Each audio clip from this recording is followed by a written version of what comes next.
Ancien syndicaliste et fondateur de plusieurs mouvements des syndicalistes dans le pays, dont le syndicat de la solidarité qu'il a créé en 1996 et dirigé jusqu'en 2005, Steve Mbikai est né le 23 janvier 1964 à Kisonsa, dans la province du Kasaï occidental. Ingénieur en mécanique des productions depuis 2002 de l'ISTA.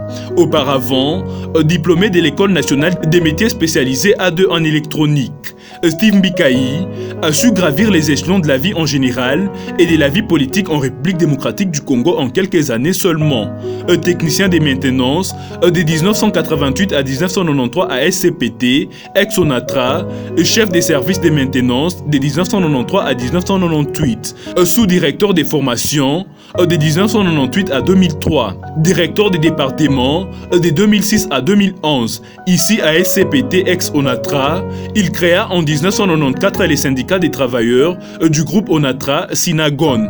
Entrepreneur scolaire, Steve Mbikai a créé en 1997 l'école internationale bilingue Le Cartésien, une école qui a su se distinguer au fil des temps et classée parmi les meilleures écoles de la République démocratique du Congo. Et depuis 2005, il a initié le lycée Carnot.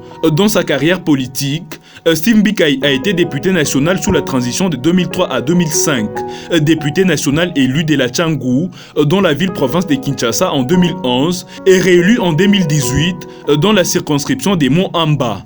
En 2008, il a créé son parti politique, l'une des grandes formations politiques du pays, le Parti travailliste, dont il a confié le règne dans la montagneuse ville d'Elikassi au vaillant camarade Etsefan Amissimani. Steve Mbikai a été initiateur de des projets de loi contre l'homosexualité en RDC et la seconde contre le tribalisme et la discrimination sous toutes ses formes en RDC.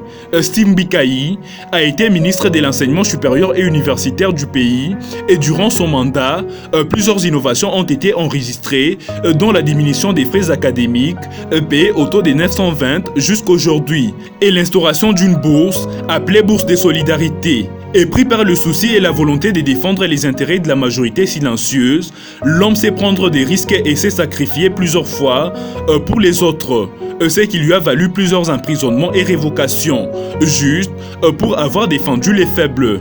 Plaçant toujours l'homme au centre de sa lutte, celui-ci a été récompensé et a eu la confiance du chef de l'État Félix-Antoine Tshisekedi Tshilombo et le premier ministre Sylvestre Ilunga Ilunkamba, qui l'ont élevé au rang des ministres nationaux des actions humanitaires et solidarité nationale.